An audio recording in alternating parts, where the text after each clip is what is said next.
ရှမ်းကုန်မြို့ဖခင်ကြီးဦးလှမြင့်မိခင်ကြီးတော်ရင်နုအကိုဦးမြင့်တန်းဦးမြင့်စိုးတို့ကိုယေရှု၍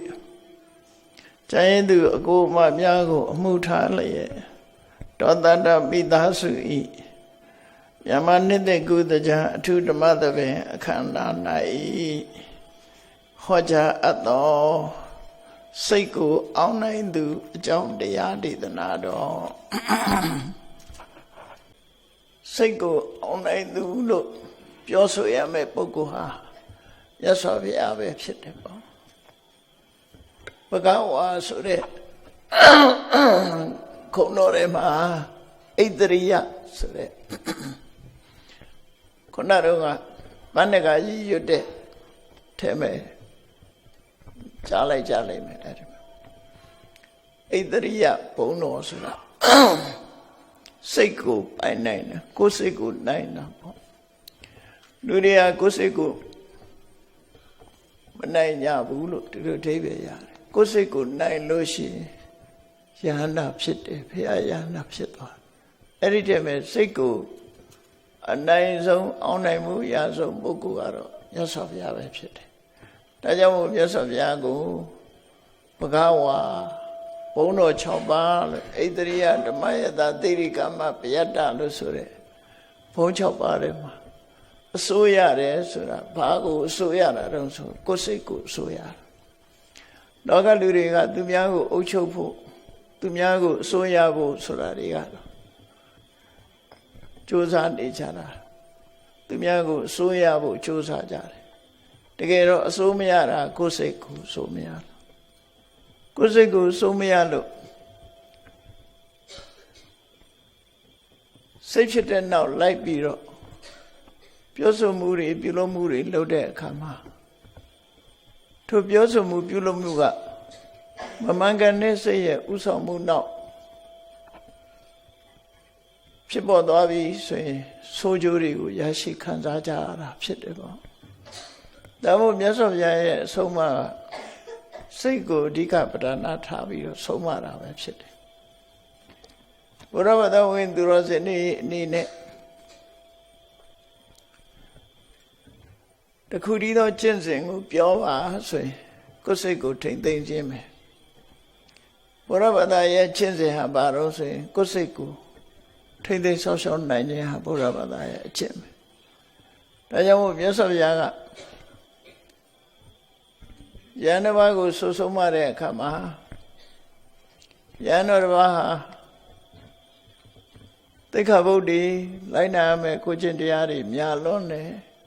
ဒါတွေကိုသူကုံထိန်နိုင်မှာမဟုတ်ဘူးဆိုတော့မြတ်စွာဘုရားကအဲ့ဒါတွေအတွက်စိတ်မပူနဲ့ကိုယ်စိတ်လေးကိုထိမ့်သိမ့်နိုင်ရင်လားစိတ်တစ်လုံးပဲထိမ့်သိမ့်ကျန်တာတွေသာထားစိတ်ကိုနိုင်လို့ရှိရင်အလုံးကိုနိုင်သွားမယ်ဆိုစိတ်ကိုထိမ့်လိုက်တာနဲ့ကျန်တဲ့ဟာတွေကအကုန်လုံးထိမ့်သိမ့်ပြီးသားဖြစ်သွားတယ်အဲ့တော့စိတ်ကိုမထိမ့်နိုင်ဘူးဆိုလို့ရှိရင်တော့ကျန်တာတွေလည်းမထိမ့်ဘူးပဲဖြစ်သွားတယ်နော်စိတ်ဆိုတာကမိမိတဏ္ဍာမှာဖြစ်တာမိမိကိုယ်တိုင်သာလင်သိတယ်ကျန်တဲ့ပုဂ္ဂိုလ်တွေသိနိုင်စွာမရှိသေးဘူးထို့သောထိုစိတ်ကြောင့်ဖြစ်ပေါ်လာတဲ့ပြောဆိုလိုက်တဲ့စကားသံအမှုအရာပြုလုပ်လိုက်တဲ့အလုပ်ကိုကြည့်ပြီးတော့မှသူ့ရဲ့စိတ်ကိုခံမှန်းပြီးတော့ပြောဆိုကြတာဖြစ်တယ်ယဉ်ကျေးတဲ့စိတ်ကထွက်ပေါ်လာတဲ့အပြောဆိုဟာယဉ်ကျေးတဲ့စကားတွေဖြစ်တယ်ရိုင်းဆိုင်တဲ့စိတ်ကဖြစ်ပေါ်လာတဲ့စကားလုံးတွေဟာရိုင်းဆိုင်တယ်ယဉ်ကျေးတဲ့စိတ်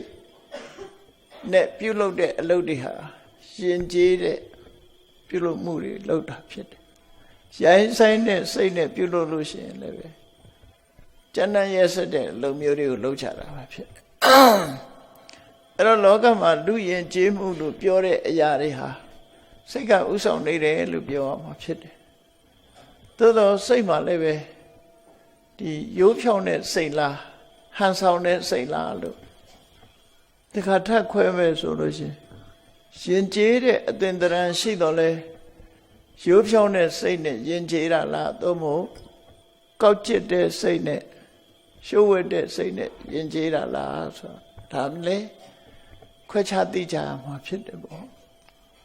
အချို့ပုဂ္ဂိုလ်များကြတော့စိတ်ဓာတ်ကရိုင်းဆိုင်နေတော့လည်းပဲပြောဆိုပုံပန်းတဏ္ဍာဟာလှည့်စားထားပြီးတော့ရင်ကျေးအောင်ဆောင်ပြီးတော့နေတာလည်းရှိတယ်ဒါကြောင့်မို့မြတ်စွာဘုရားလက်ထက်တုန်းကဆင်းရဲကိုဆုံးမတဲ့ကန္တရကဆိုတဲ့ဆရာကြီးကမြတ်စွာဘုရားကိုလျှောက်ဖူးတယ်ဂုံရှင်ညေတံဗန္တိယတိတံမနုဿာအရှင်ဘုရားတဲ့လူတွေရဲ့စိတ်နှလုံးဟာအလွန်ရှုပ်ဝက်တယ်စိတ်ထဲရှိတာတစ်မျိုးပြောတာကတစ်မျိုးလုပ်တာကတစ်မျိုးစိတ်ထဲရှိတာကိုဖုံးဖိထားတတ်တယ်လူတွေကဖုံးဖိထားသည့်အတွက်ကြောင့်အပြင်မှာထွက်လာတဲ့ပြောဆိုတဲ့စကားလုံးတွေပြုလုပ်တဲ့အလုပ်တွေဟာဟန်ဆောင်ပန်ဆောင်အလုပ်တွေဖြစ်လာတယ်တိရစ္ဆာန်တွေကြတော့အဲ့လိုမဟုတ်ဘူးတဲ့စိတ်ထဲရှိတာအပြင်ထွက်လာတာပဲဖြစ်တယ်လူတွေကြတော့စိတ်ထဲရှိတဲ့အတိုင်းအပြင်မထွက်ဘူးဘာတွေတော့ဘာကြောင့်လို့ဆိုလူတွေကဟန်ဆောင်ကောင်းတယ်ပေါ့ဟန်ဆောင်တတ်တဲ့အလေထားရှိတယ်ဆိုအဲ့တော့လူတွေဟာကောက်ကျစ်တယ်လို့အဓိပ္ပာယ်ပြောတာဥဒ္ဒနကိညေတံဗန္တိယတိတံပတောတရိစ္ဆာန်တွေကတော့အလွန်ရိုးစင်းတယ်ဖြောင့်စင်းတယ်သူတို့စိတ်ထဲရှိတဲ့အတိုင်းပဲပြင်မဲ့မှာထွက်လာတယ်စိတ်ထဲမှာရှိတဲ့အတိုင်းသူတို့အတန်ထုတ်တယ်စိတ်ထဲမှာရှိတဲ့အတိုင်းပြုမှုသွားလာတယ်ရှုပ်ဝဲထားတာသူတို့မှမရှိဘူးလို့အဲ့လိုကန္တရကဆိုတဲ့စင်တတ်တဲ့ဆရာကမြတ်စွာဘုရားကိုလျှောက်တော့မြတ်စွာဘုရားကဟုတ်တယ်မှန်တယ်လို့ဆိုပြီးသူစကားကိုထောက်ခံချက်ပေးထားတာအဲ့လိုပဲ950ဇတ်ဒီမှာလည်းပဲဒီအဓိပ္ပာယ်မျိုးတွေပါတဲ့စကားတွေရှိတယ်သူဝိဇာနံသင်္ကလနံတကုဏ္ဏနိသဝတ္တိတံမနုဿဝတ္တိတံရာဇဒုဗ္ဗိဇာနတရံတရောဆိုတဲ့စကားလုံးလေးသူဝိဇာနံသင်္ကလနံဆိုတောခွေးအိမ်ခွေးဆိုတဲ့ခွေးတွေရဲ့အတန်ဟာသူတို့စိတ်ရင်းအတိုင်းထွက်တာဖြစ်တယ်သိတာတယ်သူတို့ကိုအကဲခတ်လို့လွယ်တယ်ပေါ့တကုဏ္ဏနိသဝတ္တိတံငှက်တန်တွေကလည်းပဲယူဖြောင်းတယ်သူတို့ရင်ထဲမှာရှိတဲ့အတိုင်းအပြင်မှာအတန်ထွက်လာတာဖြစ်တယ်မနုဿဝတ္တိတံလူတွေရဲ့အတန်တွေကြတော့တဲ့ဒုဗ္ဗိဇာနတရံခွေးတန်ငှက်တန်တွေနဲ့မတူဘူးတဲ့လူတွေကရင်ထဲမှာရှိတဲ့တစ်မျိုးပြမဲထွက်လာတာတစ်မျိုးလို့သူတို့ဆိုတဲ့ပုံစံအဲ့တော့လူသားတရားဝါတွေဟာပို့ပြီးတော့ကောက်ကျစ်စင်လဲတယ်ဆိုတဲ့အဓိပ္ပာယ်မျိုးကိုလည်းပဲဖော်ဆောင်ထားတာရှိတော့ဒါတတိထားစရာအချက်ပေါ့နော်အဲ့ဒါစိတ်ဓာတ်နဲ့ပတ်သက်တာတွေပေါ့အကုန်လုံးစိတ်နဲ့ပတ်သက်တာမြတ်စွာဘုရားကစိတ်ကိုအဓိကထားပြီးတော့ယဟန်နေတပိတာဝကတွေကိုဆွဆုံးမတာဖြစ်တယ်အဲ့ဒီမှာစိတ်တေတန်ကိလေထေဒုက္ကတိပฏิကင်္ခာလူရဲ့စိတ်ထဲမှာတဲ့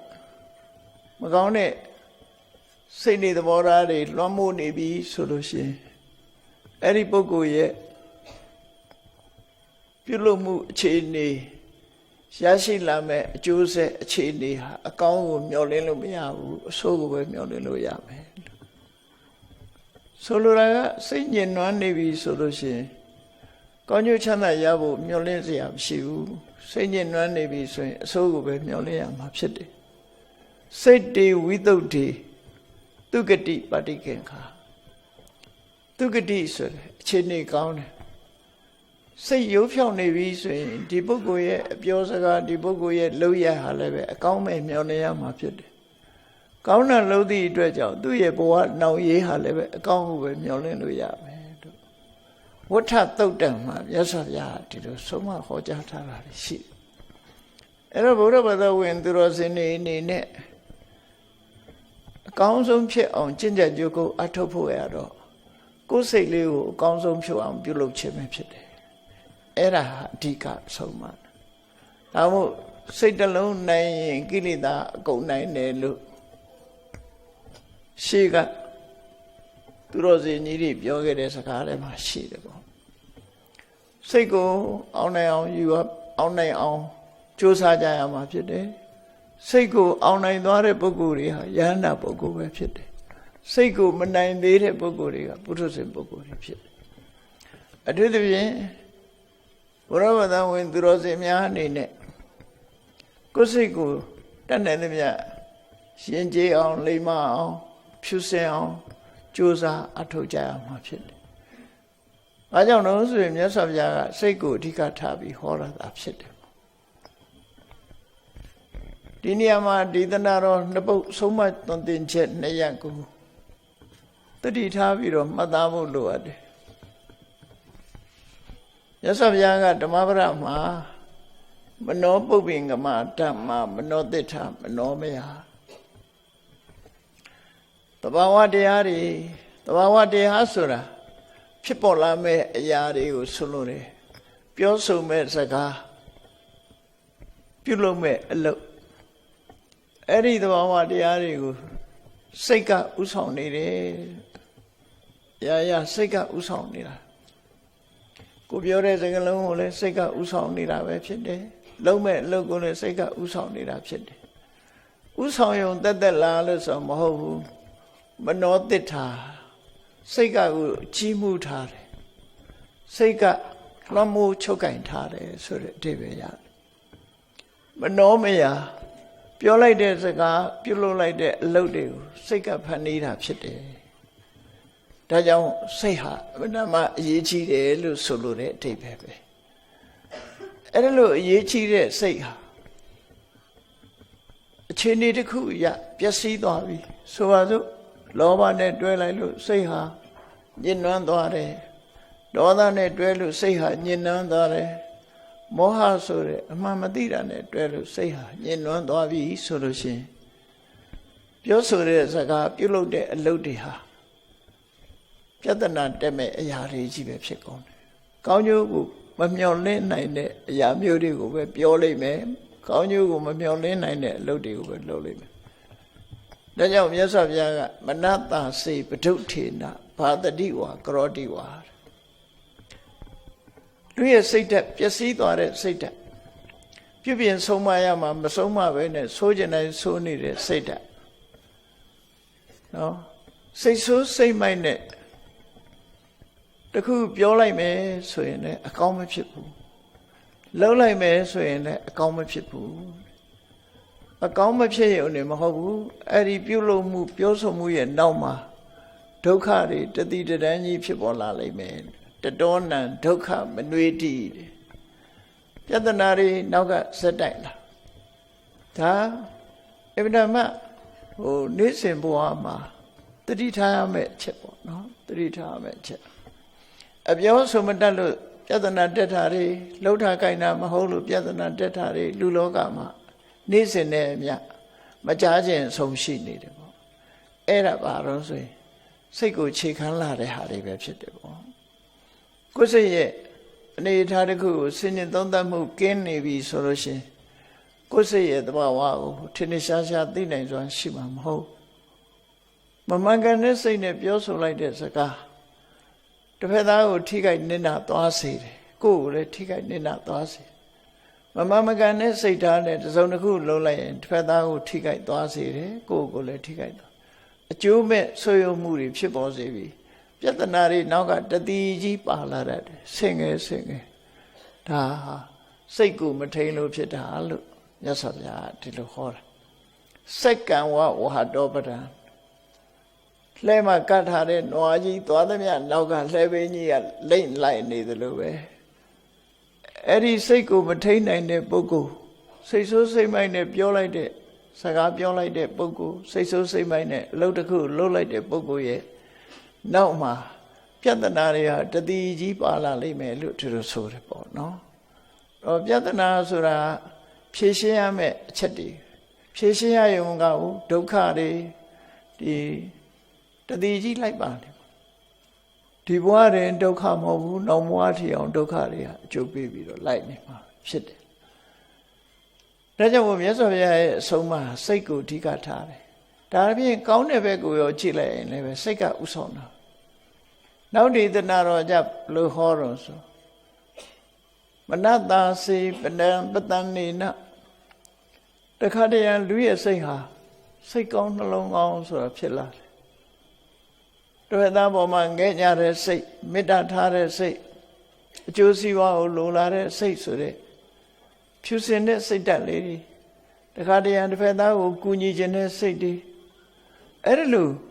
စိတ်ကောင်းနှလုံးကောင်းလေးတွေဝင်လာပြီဆိုလို့ရှိရင်အဲ့ဒီစိတ်ကောင်းနှလုံးကောင်းနဲ့ပြောလိုက်တဲ့စကားလှုပ်လိုက်တဲ့အလုပ်ကြတော့ထို့သောပြုလုပ်မှုကြောင့်ပြောဆိုမှုကြောင့်နောက်ကတတိကြီးစိတ်ချမ်းမြေ့ပွေရာတွေပဲဖြစ်ပေါ်လာတယ်ကိုလှုပ်လိုက်တဲ့အလုပ်လေးတစ်ခုကြောင့်စိတ်ချမ်းမြေ့ပွေရာဖြစ်လာဥပမာတစ်ခုပဲစိတ်ကောင်းနှလုံးကောင်းလေးရှိလို့ကုသိုလ်ကောင်းမှုလေးလှုပ်လိုက်တယ်လူတစ်ယောက်ကိုကူညီလိုက်တယ်ကူညီလိုက်လို့ဟိုတစ်ဖက်သားကကျေးဇူးတွေတင်ပြီးအချင်းချင်းမေတ္တာသက်ဝင်ပြီးတော့နောက်ဆုံးမှာဒီစိတ်ချမ်းသာဝေရတွေကဆင်ငယ်ဖြစ်လာကုသိုလ်ကောင်းမှုပြုလိုက်တယ်စိတ်ကောင်းနှလုံးကောင်းလေးဝင်လို့မြတ်စွာဘုရားကိုရှိခိုးလိုက်တယ်ပန်းရည်ချမ်းစီပြီးပန်းတို့ဖြင့်ပူဇော်လိုက်တယ်ဆိုတဲ့အခါဒီကုသိုလ်ရဲ့စွမ်းနဲ့တန်တရားထဲမှာကောင်းသူဂတိဘုံတွေရောက်သွားကြတယ်ဆိုတာလည်းရှိတယ်အဲ့တော့စိတ်ကောင်းနေတဲ့အချိန်လေးမှာပြောလိုက်တာပဲဖြစ်ဖြစ်လှုပ်လိုက်တာပဲဖြစ်ဖြစ်သူ့ရဲ့အကျိုးဆက်ဟာစိတ်ချမ်းမြေ့ဖွယ်ရာပျော်ရွှင်ချမ်းမွေ့ဖွယ်ရာဘဝတစ်ခုရရှိစေနိုင်တာဖြစ်လို့သာယာဝအနုပါယိနိကိုယ်နဲ့အတူပါနေတဲ့အရေးဆိုတာဒီနေရာမှာလူရိပ်လို့ဖွင့်မိမယ်လူရိပ်ကတော့ကိုယ့်အတွက်ဘာမှအသုံးဝင်တာမဟုတ်ဘူးအမြဲပါတယ်ဆိုတဲ့အဓိပ္ပာယ်လောက်ပဲဖြစ်တယ်ချမ်းသာဒုက္ခကိုပေးတဲ့အရေးဆိုတာဟာကိုယ်နဲ့အမြဲပါတယ်ဆိုရင်ထီးရိပ်ပေါ့နော်ထီးဆောင်သွားမယ်ဆိုလို့ရှိရင်နေဘူးရင်လည်းဖွင့်ဆောင်လိုက်တော့ဟောအရေးလေးမိုးရရင်လည်းထီးလေးဖွင့်ပြီးတော့ကာကွယ်လို့ရတယ်အစစရရကိုယ်နဲ့အတူတကွပါလာတဲ့အရေးလေးဟာကိုယ်ကိုချမ်းသာစေတယ်လို့သူဆိုလို့ကိုလုပ်တဲ့အလုပ်တွေကကိုယ့်ကိုအရေးပမာနော်ထီးပမာအရေးမိုးပြီးတော့ကောင်းကျိုးတွေကိုဖြစ်ပေါ်စေပြီးတော့အကာအကွယ်အဆောင်ရှောက်ပေးလာတယ်လို့သူတို့ဆိုတာဘုန်းကြီးတို့တွေယခုဘဝလူလာဖြစ်တယ်ဆိုတာတစ်ချိန်တုန်းကစိတ်ကောင်းနှလုံးကောင်းနဲ့ပြောဆိုခဲ့တယ်ပြုလုပ်ခဲ့တယ်ဒါကိုကုသိုလ်လို့ခေါ်တာပဲစိတ်ကောင်းနှလုံးကောင်းကိုအခြေခံပြီးတော့ပြောဆိုခဲ့လို့ပြုလုပ်ခဲ့တဲ့ကုသိုလ်ကောင်းမှုရဲ့အရှိန်နဲ့ဒီဘဝမှာလူချမ်းသာဆိုတာခံစားနေကြတတ်တာလည်းအများကြီးတရိစ္ဆာန်နေနဲ့နှိုင်းစားကြည့်လိုက်မယ်ဆိုရင်လူချမ်းသာဟာချမ်းသာနေတာအဲ့လိုချမ်းသာဒုက္ခရပြီးတော့အစင်တပြေကိုလုံးချင်တာလုံးလို့ရတယ်ကိုစားချင်တာစားလို့ရတယ်ကိုသွားချင်တာသွားလို့ရတရိစ္ဆာန်နေကြတော့အဲ့ဒီအခွင့်အရေးတွေလည်းအကုန်ဆုံးချမ်းသာဆိုတာအမှန်တမ်းနေပါတယ်ကိုမြင်အောင်မှရှိတဲ့တိရစ္ဆာန်လေးတွေမကြည့်နဲ့တော်ရိုင်းတိရစ္ဆာန်တွေရဲ့ဘဝကိုကြည့်လိုက်မယ်ဆိုရင်အမြဲတမ်းဖေးရန်အန္တရာယ်တွေနဲ့ကြုံနေကြတာများတယ်နော်ဖေးရန်အန္တရာယ်တွေနဲ့ကြုံနေကြအနိုင်ကျင့်တပ်ဖြတ်စားတော့ခံရတဲ့တိရစ္ဆာန်တွေရန်သူရဲ့ခံတွင်းမှာပဲမျက်လုံးပြူပြီးတော့သေဆုံးသွားကြတဲ့တိရစ္ဆာန်တွေအရှင်လက်လက်သွေးဆုပ်ခြင်းခံရပြီးတော့အသက်ဆုံးသွားတဲ့တိရစ္ဆာန်တွေအများကြီးပဲငါလည်းငါမို့နော်ငါချင်းစားဖာချင်းစားမွေချင်းမျိုးဆိုလို့တိရစ္ဆာန်တွေဟာအညမညာခါတိကာအချင်းချင်းသတ်စားကြဒုဗလခါတိကာအင်အားနေတဲ့တိရစ္ဆာန်ကိုအင်အားကြီးတဲ့တိရစ္ဆာန်ကတပ်ဖြတ်စားတော့တယ်အဲ့ဒီအခြေအနေမျိုးတွေကလူတွေမှာလွတ်နေတယ်ပေါ့နော်။ညာအဖြစ်လူတွေမှာအကာအကွယ်ဆောင်ရှောက်တည်ရှိသေးတယ်။သူတို့မှာတော့ကာကွယ်ဆောင်ရှောက်တဲ့မရှိဘူး။ဒါကကိုမြင်ရတဲ့တိရစ္ဆာန်ဘဝတွေရှိတယ်။ဒီတဲ့ဆိုးတာကိုကြည့်လိုက်မယ်ဆိုရင်ငရဲပဲ။ငရဲကြည့်လိုက်မယ်ဆိုလို့ရှိရင်တော့အကာအကွယ်လုံးဝကင်းမဲ့ ဆင်းရဲဒုက္ခတွေဒလစခံနေရလို့တက်တာတဲ့ချမ်းသာဒုက္ခဆိုတာတစ်စက်မှမရှိလို့နိရယနိဆိုတာမရှိဘူးအယဆိုတာချမ်းသာဒုက္ခချမ်းသာဒုက္ခလုံးဝကင်းစင်တဲ့ဘုံဌာနမျိုးကိုငရဲလို့ခေါ်တာပဲအဲ့ဒီငရဲမှာဆိုရင်တော့ဒီပြမပြောနဲ့တခါတရံသွားကြိုက်တယ်ဆိုလို့ရှိရင်ဒလစကြိုက်တာခံနေရတာနော်ဘလောက်ဆင်းရဲတော့သွားကြိုက်တာလေးတို့နားကြိုက်တာတို့ပဲဘလောက်ဆင်းငရဲကြတော့ဒီတပူပြင်းထန်တယ်နော်ဒလစဆင်းရဲဒုက္ခတွေနဲ့ကြုံတွေ့နေရတာဖြစ်တယ်အဲ့ဒီဒုက္ခတွေတက်တာတဲ့လူဘုံလူဘဝရောက်ခဲ့တယ်ဆိုတာစိတ်ကောင်းနှလုံးကောင်းလေးရှိတဲ့အချိန်မှာကုသိုလ်ကောင်းမှုလုပ်ခဲ့လို့အဲ့ဒီကုသိုလ်ကောင်းမှုရဲ့အကျိုးဆက်ကိုရရှိတာလို့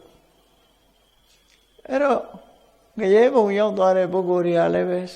စိတ်ကဥဆောင်တာပဲလူဘုံလူဘဝရောက်လာတဲ့ပုဂ္ဂိုလ်တွေကိုလည်းစိတ်ကဥဆောင်တာအဲ့တော့ကိုယ်ရင်ထဲမှာဖြစ်တဲ့စိတ်ကိုနိုင်အောင်မထိန်းနိုင်ဘူးလှပအောင်မပြုပြင်နိုင်ဘူးယဉ်ကျေးအောင်မဆုံးမနိုင်ဘူးဆိုရင်ကိုယ်ဘဝအနေထားဘယ်လိုရှိမလဲလောကလူတွေဟာတစ်ဖက်သားကိုဆုံးမဖို့လွယ်သလောက်ကိုယ်စိတ်ကိုဆုံးမဖို့ကြတော့ခက်တယ်အဲ့ဒါကိုစကားတစ်လုံးနဲ့ပြောတဲ့အခါအတ္တဟိခိရတုတ္တမောကိုဆိုတာဆုံးမခဲ့ရကိုဆုံးမတယ်ဆိုတာဘယ်သူဆုံးမတာကိုယ်စိတ်ကိုပြောတာကိုယ်စိတ်ကိုဆုံးမဖို့အလုံးကိုခဲနေလို့သူပြောတယ်သူများကိုဆုံးမတာလွယ်တယ်ကိုယ်စိတ်ကိုဆုံးမဖို့အမှန်တမ်းခက်တယ်ဒါကြောင့်စိတ်ကိုအောင်နိုင်သူဖြစ်ဖို့ရအတွက်ဘုရားဘာသာသူတော်စင်တို့ရဲ့ကျင့်စဉ်ဟာစိတ်ကိုဗဟိုပြုပြီးတော့စိတ်ယဉ်ကျေးအောင်ပြုလုပ်ခြင်းပဲဖြစ်တယ်အဲ့တော့ကမ္မထာထုတ်တယ်ဆိုတဲ့အနှစ်သာရကိုကြည့်မယ်ဆိုရင်မြတ်စွာဘုရားဟောထားတဲ့တည်းမဲ့သာဂရိယနုယောဂတဲ့တကယ်ကမ္မထာထုတ်တယ်ဆိုတာဘာလဲတတိနဲ့ပညာနဲ့ကိုယ်စိတ်ထဲမှာမကြာခဏဖြစ်ပေါ်လို့ရှိနေတဲ့လောဘဆိုတဲ့အညစ်အကြေးမကျေနပ်တဲ့ဒေါသဆိုတဲ့အညစ်အကြေးစိတ်ကိုစူးစီးလို့မရအောင်လွင်ပြန်နေတဲ့ဥဒိစ္စ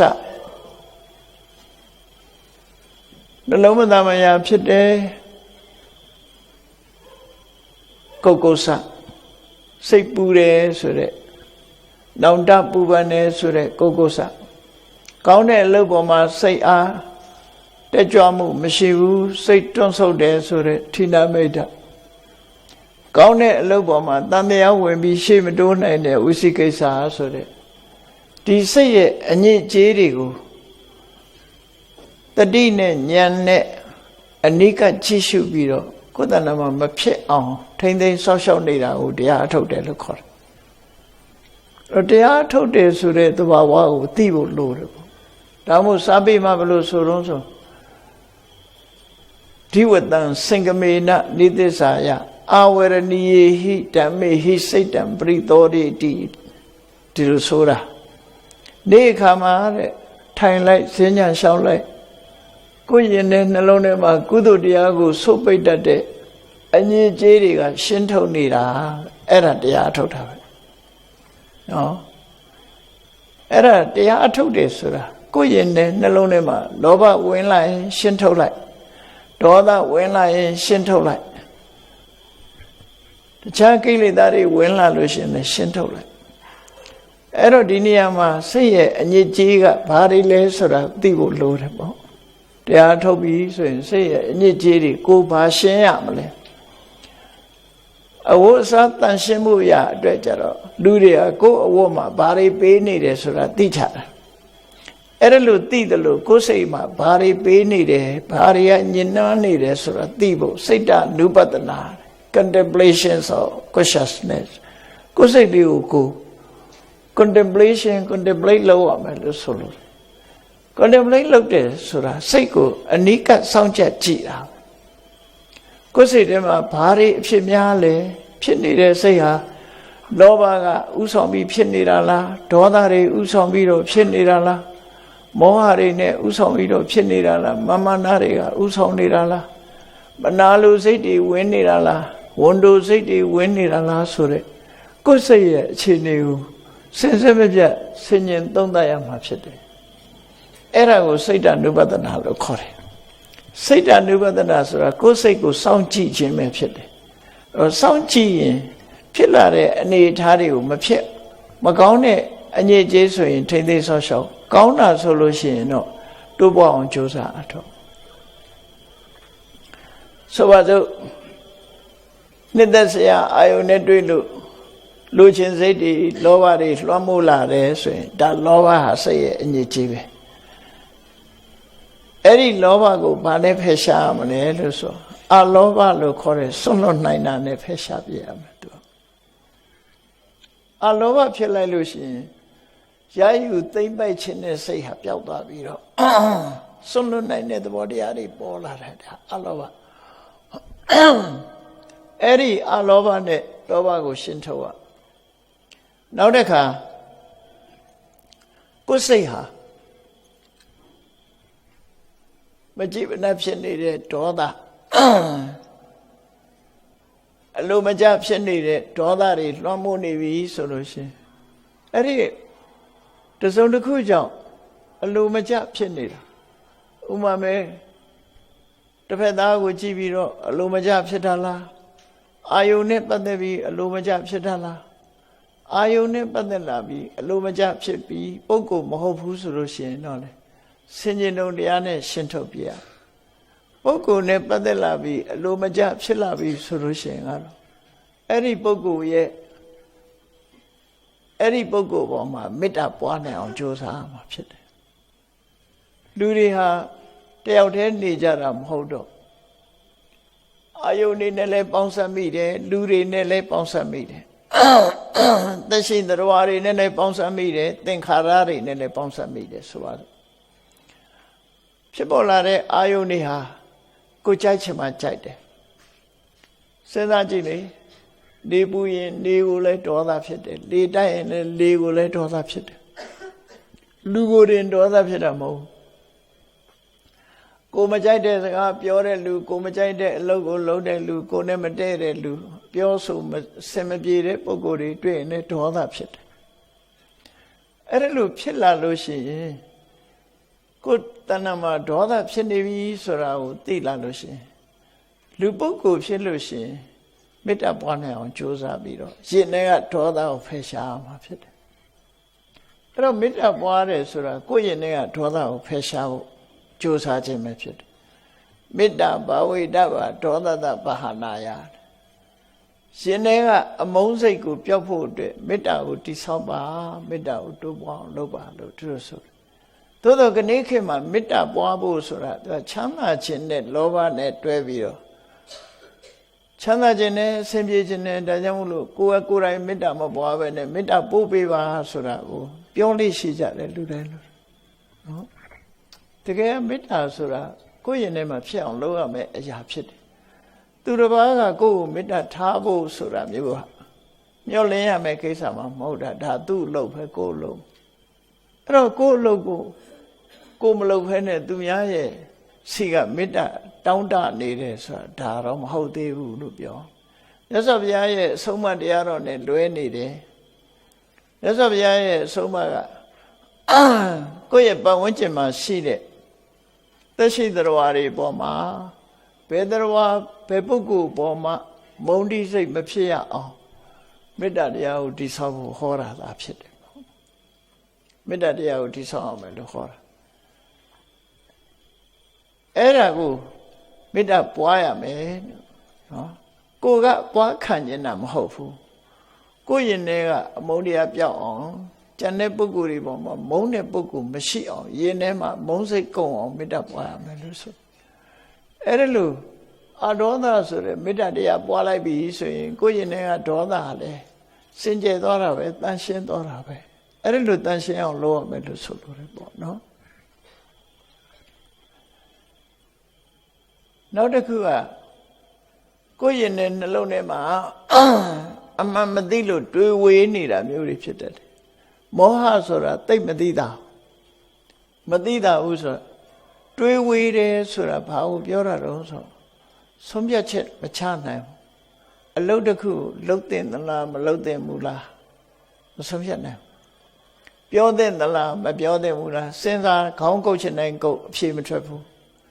အဲ့ဒါကိုတွေးဝေနေတယ်လို့ခေါ်တယ်တွေးဝေတဲ့နေရာမှာပဲရပ်နေသလားလို့ဆိုမဟုတ်ဘူးလုံးတင်တာနဲ့မလုံးတင်တာမသိဘူးမသိတဲ့အခါကျတော့မှားရွေးနဲ့ဆုံးဖြတ်ချက်တစ်ခုအဝင်လာတယ်မလုံးတင်တာကိုလုံးတင်တယ်လို့ထင်လာတယ်လုံးတင်တာကျတော့မလုံးတင်မှုထင်တယ်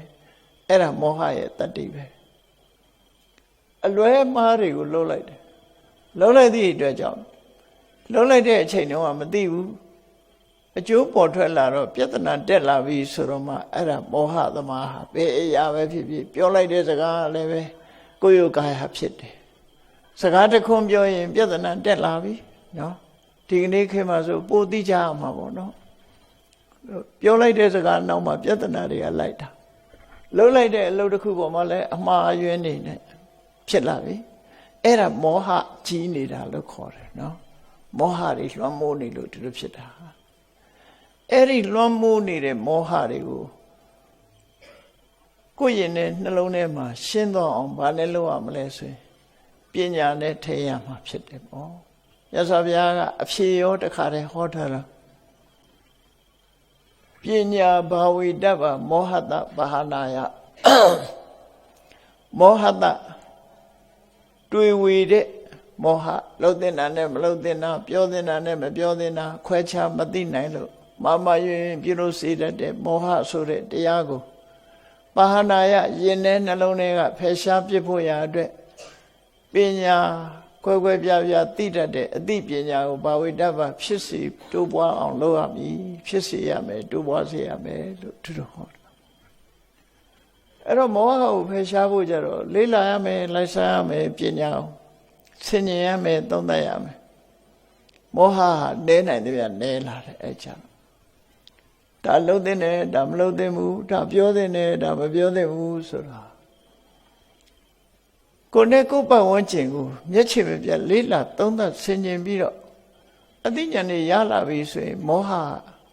တဖြည်းဖြည်းရောပါလာတရားဓမ္မနဲ့ပတ်သက်လာလို့ရှိရင်အမှန်တရားကုသိုလ်နဲ့အကုသိုလ်ခွဲခြားသိလာတယ်သိလိုက်ရင်ကုသိုလ်ကကောင်းကျိုးချမ်းသာကိုပေးတယ်အကုသိုလ်ကမကောင်းကျိုးဆင်းရဲဒုက္ခကိုပေးတယ်ဆိုတာကွဲကွဲပြားပြားသိလာတယ်ပညာဖြစ်လာလို့ရှိရင်ဘာလို့ရမှာလဲဘာမလို့ရဘူးလဲဆိုတာရှင်းရှင်းကြီးသိသွားတယ်နော်ကိုယ့်ဘဝမှာဒီသူများပြောလို့ယုံရတာမဟုတ်ဘူးသူများပြောလို့ယုံရတာမဟုတ်ပဲလေကိုယ့်ဘဝကိုသိရှိအောင်ကြိုးစားအထောက်ကြရတာအဲ့လိုကြိုးစားအထောက်တဲ့ပညာကိုကိုယ်တဏ္ဍမှာရှင်းချက်လာအောင်လုပ်အောင်အဲ့လိုမဟုတ်ဘူးဆိုရင်သူများပြောတာကိုလိုက်လုပ်နေမယ်သူများပြောတာကိုပဲယုံနေဆိုတာဒါပညာမဟုတ်တော့ဘူးပညာမဟုတ်ရင်မောဟကပို့ပြီးတော့တိုးတက်လာမှာပို့ပြီးတော့လွှမ်းမိုးလာမှာဖြစ်တယ်အဲ့ဒါကြောင့်မို့မောဟပျောက်ဖို့ရအတွက်တရားနာရတယ်စာပေတွေဖတ်ရှုရတယ်သင်ရတယ်ကြားရတယ်ကြိုးကြောင်းဆင်ခြင်ရတယ် reason ပေါ့ဘယ်ကိစ္စပဲဖြစ်ဖြစ်အကြောင်းနဲ့အကျိုးကိုဆင်ခြင်တတ်ရမယ်အဲ့ဒါပညာဖြစ်ခြင်းရဲ့အကြောင်းပဲအကြောင်းကျိုးဆင်ခြင်တတ်အောင်လည်းပဲသင်ကြားမှုတွေနဲ့သွားရတယ်အဲ့လိုသွားရင်တဖြည်းဖြည်းမောဟဆိုတာယောပါတော့မှာပဲဖြစ်တယ်ပေါ့တရားနှလုံးသွင်းတယ်ဒီစိတ်တည်ငြိမ်အောင်တတိတွေတိုးပွားလာအောင်ကြိုးစားတယ်တတိကောင်းလာအောင်ကြိုးစားတယ်တတိကောင်းလာအောင်ကြိုးစားတယ်ဆိုခဏခေတ်မှာဆိုရင် mindfulness ဆိုပြီးတော့နိုင်ငံသားတွေမှာတောင်းပါပဲဒီလေ့ကျင့်ခန်းကိုမသိမနေရမလုံးမနေရဆိုပြီးလေ့ကျင့်နေကြတာအဲ့ဒါကောင်းကျိုးချမ်းသာကိုရတယ်ဆိုတာကိုလက်တွေ့အားဖြင့်သိရှိလာကြလို့လုပ်ကြတာဖြစ်တယ်။ဘာကြောင့်အဲ့လိုလုပ်တာတော့ဆိုတာ mindfulness ဆိုတဲ့ဟာတတိကိုပြောတာ။အဲ့ဒီတတိမရှိရင်ပညာဆိုတာမဖြစ်ဘူးတဲ့။တတိရှိမှပညာဖြစ်တယ်။စာပေကျမ်းကမှာဘယ်လိုဆိုတော့ဆိုရင်နာဟိတတိဝိရိဒပညာနာမအဋ္ဌိတဲ့။လောကမှာတဲ့တတိကင်းတဲ့ပညာဆိုတာမရှိဘူးတဲ့။တတိရှိမှပညာဆိုတာဖြစ်တယ်ဒါမို့ကိုအမြဲတမ်းတတိထားနေခြင်းဟာအသိပညာတိုးတက်ခြင်းအကြောင်းတရားထုတ်တယ်ဆိုတာလေကိုတတိထားနေခြင်းသာဖြစ်တယ်ခုနကကိုယ်စိတ်ထဲမှာစိတ်တ ानु ပဒနာလို့ဆိုတဲ့ထဲမှာနော်ငါစိတ်ဟာလောဘတွေနဲ့အဖြစ်များသလားဒေါသတွေနဲ့အတွဲများနေသလားမောဟတွေနဲ့အတွဲများသလားအဲ့တော့လောဘဒေါသဆိုတာကိုယ်ရင်ထဲမှာအမြဲဖြစ်နေတာမဟုတ်တော့ မကြလာတွဲတာဆိုတာထင်ရှားတယ်ပေါ့ကိုယ်အဝတ်မှာဖြူစင်အောင်ဖွတ်ထားတဲ့အဝတ်ကလေးဟာအမြဲတမ်းနွမ်းနေတာမဟုတ်ဘူးနွမ်းနေတဲ့အညစ်အကြေးဟာပြင်ဘက်ကလာတာဖြစ်တယ်ပေါ့ထို့တူပဲစိတ်ထဲကလည်းပဲလောဘအမြဲဖြစ်နေတာမဟုတ်သည့်အတွက်ကြောင့်လောဘဟာအကြောင်းတိုက်ဆိုင်မှာပေါ်လာတာဖြစ်လို့ဒါအညစ်အကြေးတစ်ခုလို့မှတ်ရမှာဖြစ်တယ်ဒေါသဆိုတာလဲအာယုန်တစ်ခုနဲ့ပတ်သက်လာပြီးတော့အသင့်တင်နှလုံးမသွင်းတတ်လို့ဒေါသဖြစ်เสียအာယုန်နဲ့တွေးတဲ့အခါမှာဒေါသဖြစ်လာတယ်ဒါလည်းစိတ်ရဲ့အညစ်အကြေးလို့ခေါ်တာမောဟဆိုတာဆင်ញင်သုံးသပ်ရမယ့်အချိန်မှာဆင်ញင်သုံးသပ်နိုင်စွာမရှိဘူးဆုံးဖြတ်နိုင်စွာမရှိဘူးဆိုတဲ့အခါမှာမောဟဆိုတာဝင်လာတာဖြစ်တယ်အဲ့တော့မောဟဆိုတာလေအပြင်ကလာတဲ့ရောက်လာတဲ့အရာသားလည်းဖြစ်တယ်လူရဲ့ခန္ဓာကိုယ်မှာရောက်လာတဲ့အညစ်အကြေးတွေဟာပြင်ပကနေပြီးကိုယ်ကိုရောက်လာတာဖြစ်တယ်ထို့တူပဲစိတ်ရဲ့အညစ်အကြေးတွေဟာလည်းပဲယမယံခပေါ်လာတာတွေဖြစ်လို့အဲ့ဒါတွေကိုရှင်းပြတာကမ္မထာတရားအထုတ်ခြင်းပဲလို့ဒီလိုဆိုတာပေါ့နော်အဲ့တော့ကမ္မထာအထုတ်ခြင်းရဲ့အဓိပ္ပာယ်ကအဲ့ဒါမရှင်းမဲ့နဲ့ဒါတွေကိုပြန်ပြီးတော့လက်ရခေါ်နေတဲ့အကျင့်မျိုးတွေကလည်းရှိသေးတယ်လက်ရခေါ်ပြီးတော့ဘယ်နှစ်နာရီထိုင်နိုင်တယ်ငါလို့လူရှိသေးလားဆိုတာအဲ့ဒါမကောင်းတဲ့စိတ်တွေကိုပြန်ပြီးတော့ခေါ်သွင်းနေတာ ਨੇ တူတူပဲအဲ့ဒါကိုယ့်ရဲ့နှလုံးထဲမှာအဲ့တော့ကိုယ်မာမနာတွေဖြစ်တယ်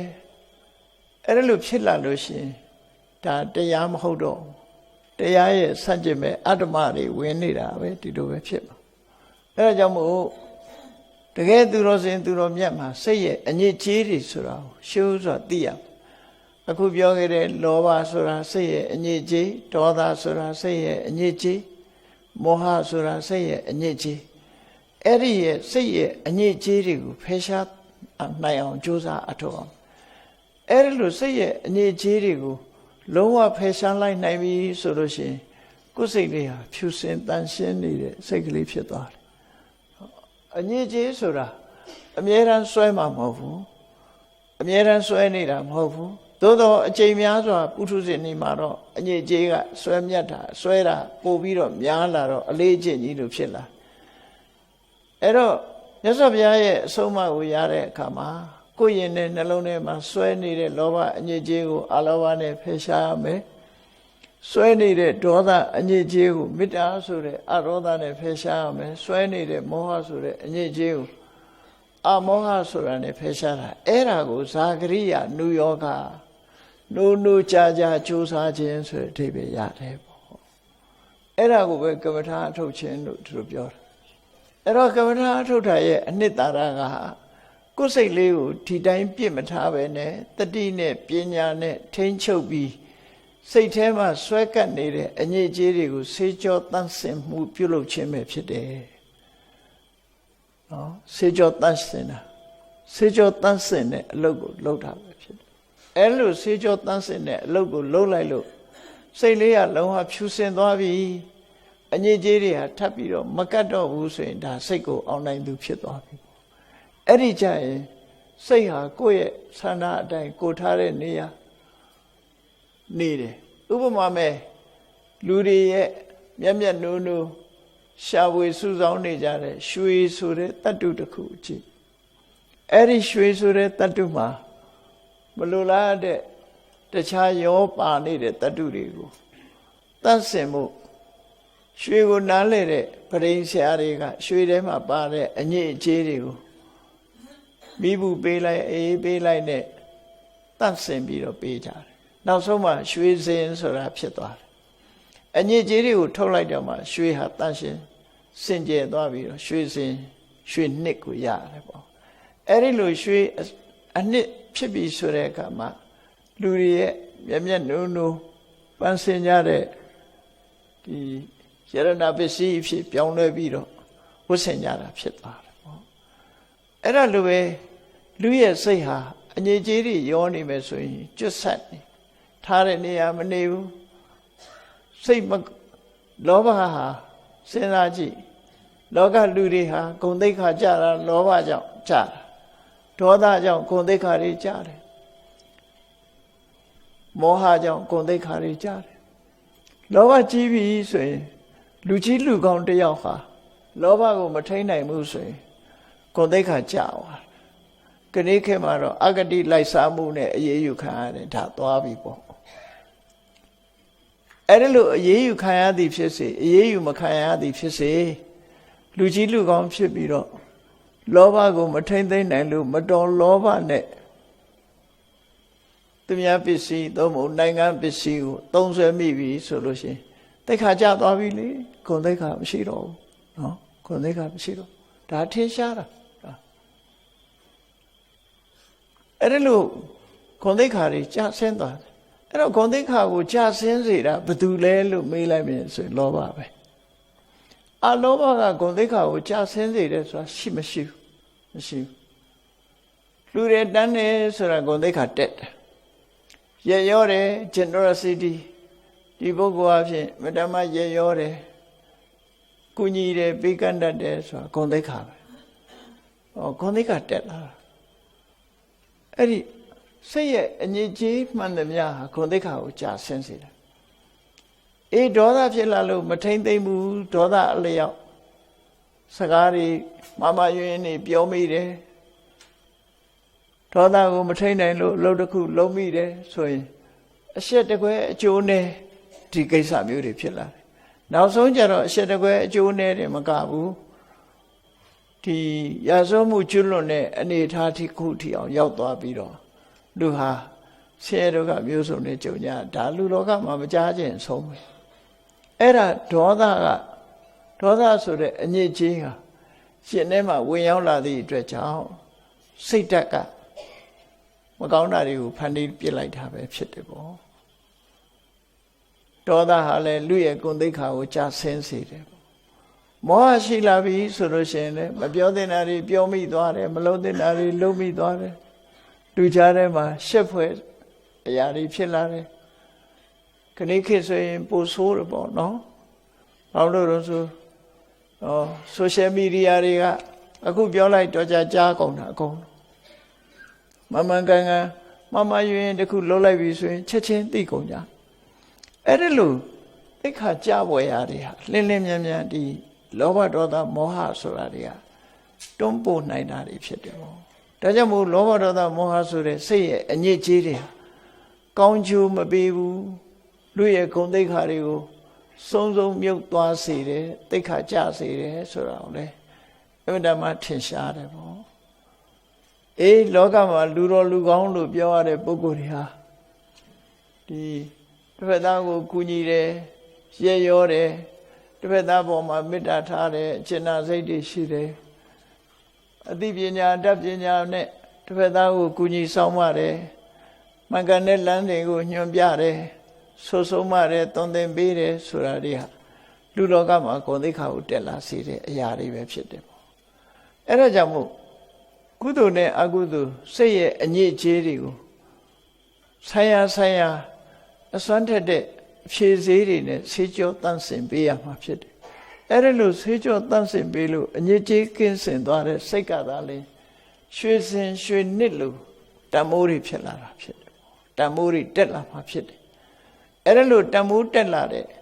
ပုဂ္ဂိုလ်တွေဟာတကယ်ကို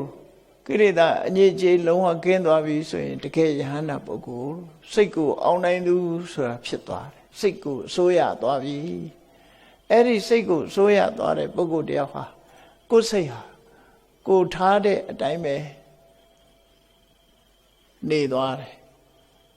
ကိုယ်စိတ်ထဲမှာမကောင်းတာတွေဝင်ပူးလို့လည်းမရတော့ဘူးစိတ်ဟာထာဝရစင်ကြယ်ဖြူစင်ပြီးတော့နေတယ်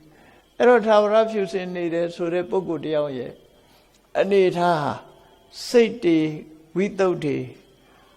သူကတိပါတိခင်ခါမြတ်စွာဘုရားကိုယ်စိတ်လေးတန်ဆင်းစင်ကြယ်လာပြီဆိုလို့ရှိရင်အကောင်းကိုပဲမျှော်လင့်ရမယ်ဘာတွေကောင်းတော့ဆိုရင်သူပြောသမျှဆိုသမျှတွေလည်းအကောင်းပဲလုပ်သမျှတွေလည်းအကောင်းပဲပြောတာဆိုတာကောင်းသည့်အတွက်ကြောင့်နောင်ဘဝရှိသေးရင်လည်းနောင်ဘဝအတွက်ကောင်းပဲဆိုပါစို့ယဟန္တာဖြစ်သွားရင်ယဟန္တာပုဂ္ဂိုလ်ရဲ့နောင်ဘဝဆိုတာနိဗ္ဗာန်ပေါ့တမ္ပရာယိကလို့သုံးတယ်တခါတလေနိဗ္ဗာန်ကိုနော်ယဟန္တာပုဂ္ဂိုလ်ရဲ့နောင်ဘဝလို့သုံးမယ်ဆိုရင်လည်းသုံးလို့ရနိုင်တယ်လို့စာပေကျမ်းကမှာဒီတ တမ္ပရာယိကနိဗ္ဗာန်လို့ဒီလိုသုံးတာမျိုးတမ္ပရာယိကဆိုတဲ့သာဥပါတိတေတနိဗ္ဗာန်အနုပါတိတေတနိဗ္ဗာန်ကိုခွဲပြောတဲ့အခါမှာသာဥပါတိတေတနိဗ္ဗာန်ကဒိဋ္ဌဓမ္မိကနိဗ္ဗာန်မျက်မှောက်ဘဝမှာရတဲ့နိဗ္ဗာန်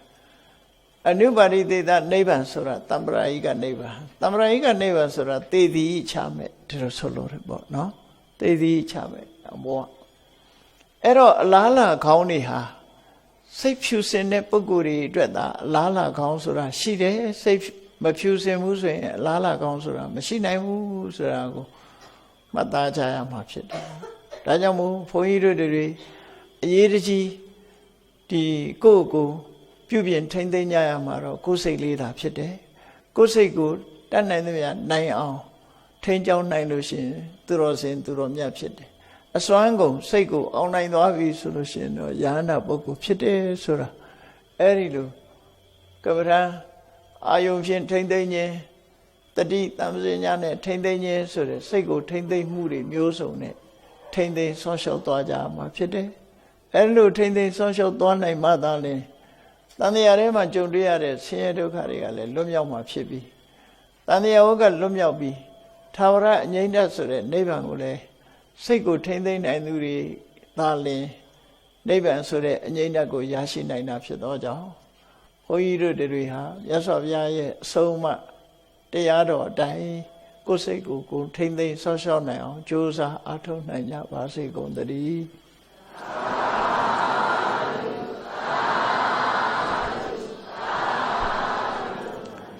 မေတ္တာပို့ရအောင်တတ္တဝါများစွာဘေးရန်กว่าချမ်းသာကြပါစေတတ္တဝါများစွာဘေးရန်กว่าချမ်းသာကြပါစေမေတ္တာရေချမ်းသုံးငါဖြံငြိမ်းချမ်းကြပါစေမေတ္တာရေချမ်း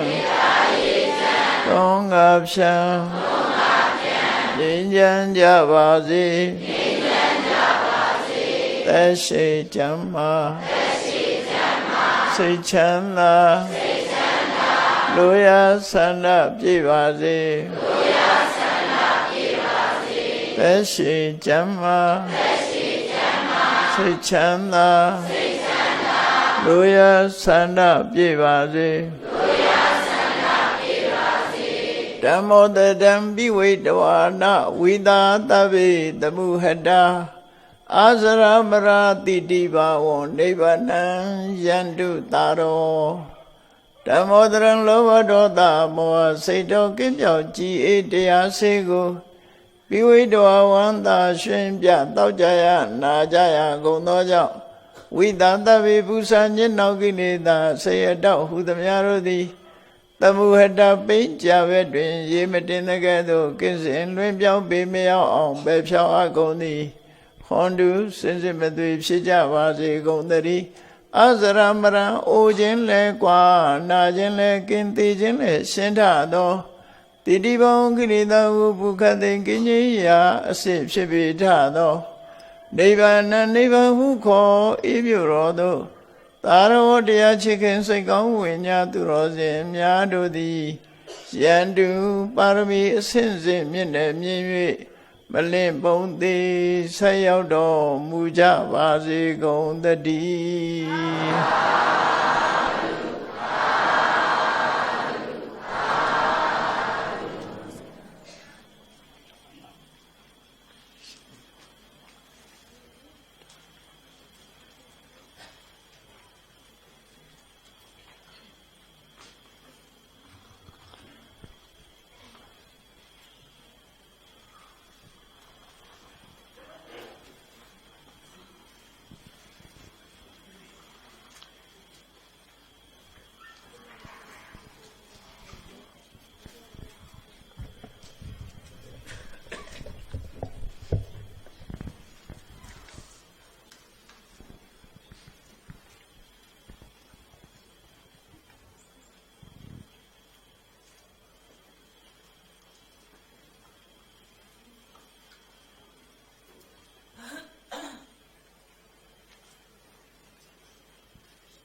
ယနေ့ည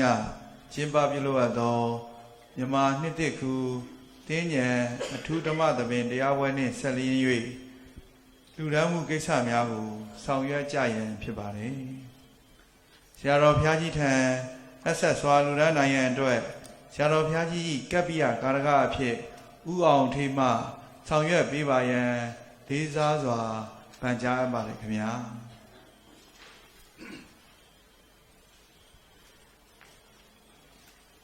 ယနေ့ညတရားအလူရှင်များဖြစ်ကြပါသောရန်ကုန်မြို့နေဖခင်ကြီးဦးလာမြင့်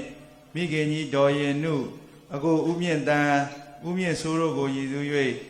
ကျန်ရစ်သူအကိုအမများကိုအမှုထားကဒေါ်တန်နာမိသားစုတို့ကဆရာတော်ဘုရားကြီးထံသင်္ကန်းနှင့်ဆရာတော်ဘုရားကြီးဓမ္မပူဇာအဖြစ်အမေရိကန်ဒေါ်လာ1000ဆရာတော်ဘုရားကြီးတည်ထောင်ထားသောအမေရိကန်နိုင်ငံပန်ဆယ်ဗေးနီးယားပြည်နယ်ပတ်တလီဟမ်မြို့ရှိသစ္စာနန္ဒဓမ္မစန္ဒအတွက်အလူတော်ငွေအမေရိကန်ဒေါ်လာ1000စုစုပေါင်းသင်္ကန်းနှင့်အမေရိကန်ဒေါ်လာ2000တို့အားလူဒန်းပေးရန်ဖြစ်ပါတယ်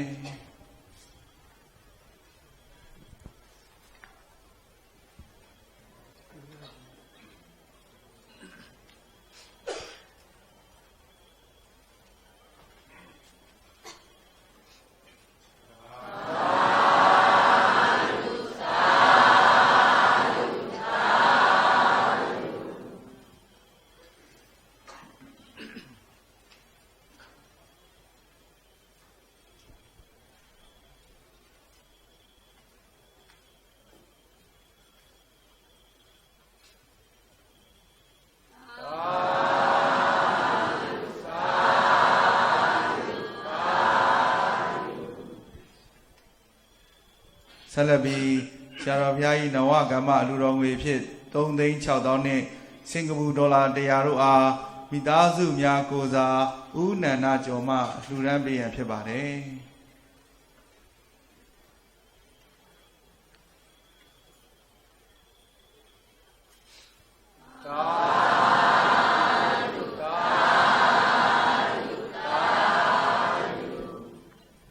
ဆရာတော်ဘုရားကြီးတည်ထောင်ထားသောအမေရိကန်နိုင်ငံပန်ဆယ်ဗေးနီးယားပြည်နယ်ပတ်တလီဟမ်မြို့ရှိသစ္စာနန္ဒဓမ္မစန္ဒအတွက်အလူတော်ငွေ4,600,000နှင့်စင်ကာပူဒေါ်လာ100တို့အားမိသားစုများကိုစားဦးနန္ဒကျော်မှလှူဒန်းပေးရန်ဖြစ်ပါတယ်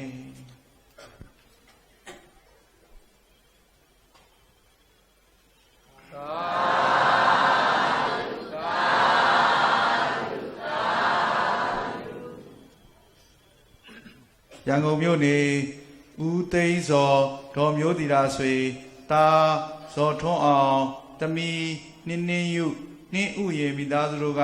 ဓမ္မပူဇာအလူတော်ငွေ2သိန်းဆက်ကပ်လှူဒန်းပေးရန်ဖြစ်ပါတယ်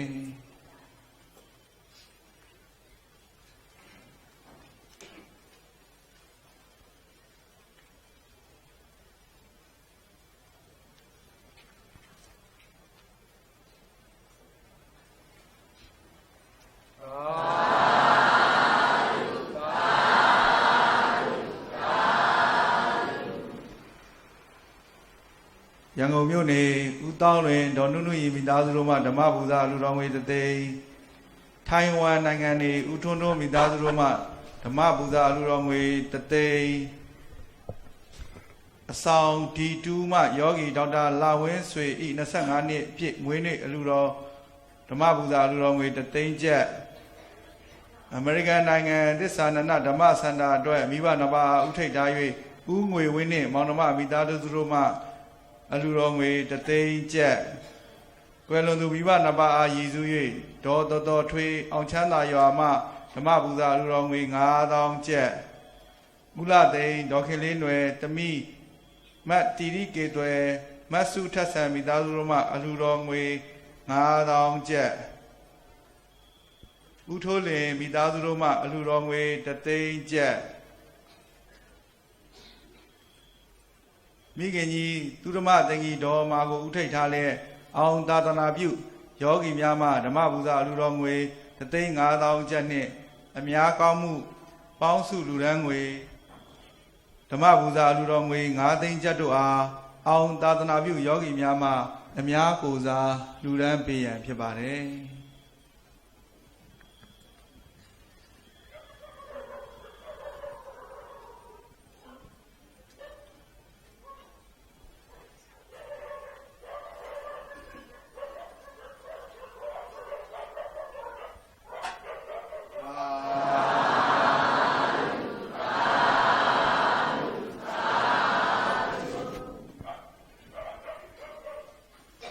ကျေးဇူးရှင်ဆရာတော်ဘုရား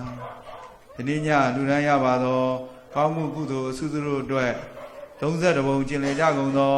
လူနတ်မြမဝေနေယတတ္တဝါအပေါင်းတို့အားကုသိုလ်အမြကိုစီရရှိကြစေရန်အလို့ငါရေဆက်သွန်းချဝေမြလိုကြသည်ဖြစ်ပါ၍ရေဆက်ချတရားဟောကြားချီးမြှင့်တော်မူပါယံခြေတော်အစုံဥခတ်၍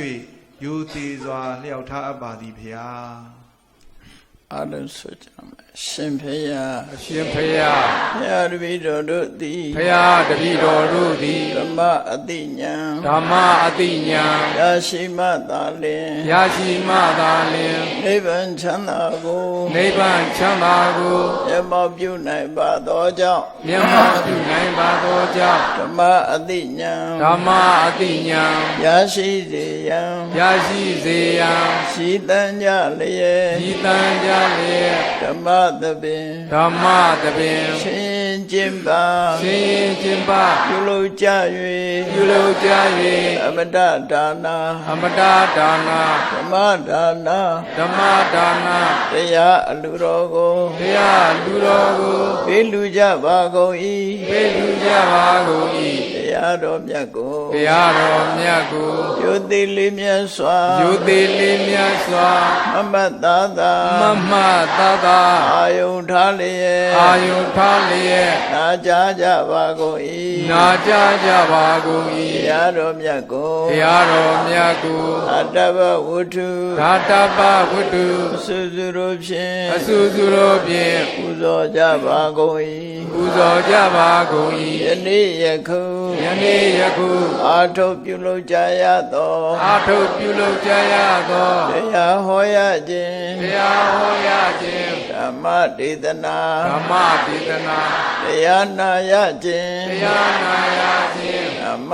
သဝနာ ဓမ္မသဝနာတရားတော်ကိုတရားတော်ကိုပေးလူရခြင်းပေးလူရခြင်းဓမ္မဒါနာဓမ္မဒါနာတရားတော်ကိုတရားတော်ကိုပူဇော်ရခြင်းပူဇော်ရခြင်းဓမ္မပူဇာဓမ္မပူဇာကုသိုလ်စေရနာကုသိုလ်စေရနာဖြာဖြာတို့သည်ဖြာဖြာတို့သည်ဒုက္ခခတ်သိဒုက္ခခတ်သိချုပ်ငြိမ်းရမှန်ချုပ်ငြိမ်းရမှန်ဉာဏ်နိဗ္ဗာန်ဤဉာဏ်နိဗ္ဗာန်ဤအကြောင်းထောက်ပံ့အကြောင်းထောက်ပံ့ဖြစ်ပါစေသာဖြစ်ပါစေသာရှင်ဖေယအရှင်ဖေယဤကောင်းမှုဤဤကောင်းမှုဤအဖို့ဘာကကိုအဖို့ဘာကကိုအမိအဖအမိအဖအဖို့အဖွာအဖို့အဖွာဆရာသမားမဆာ၍ဆရာသမားမဆာ၍ကဘာသူကဘာသာကဘာသူကဘာသာလူနတ်မြမလူနတ်မြမတတ္တဝါများတို့အားတတ္တဝါများတို့အားအမြအမြအမြအမြဝေငှပါကုန်၏ဝေငှပါကုန်၏ကုသိုလ်အမြကုသိုလ်အမြကိုယ်စီရကြကုန်သည်ဖြစ်၍ကိုယ်စီရကြကုန်သည်ဖြစ်၍ကိုယ်စိတ်နှဖျားကိုယ်စိတ်နှဖျားချမ်းသာကြသည်ချမ်းသာကြသည်ကြပါစေကုန်သတည်းကြပါစေကုန်သတည်းအာလုံးရကြအမြအမြအမြယူတော်မူကြပါကုန်လောသာဓုသာဓုသာဓုအာလုံးကြာကြာသမျှအမြအမြအမြယူတော်မူကြပါကုန်လောသာဓုသာဓုသာဓုအာလုံးကြာကြာသမျှအမြအမြအမြယူတော်မူကြပါကုန်လောသာဓုသာဓုသာဓု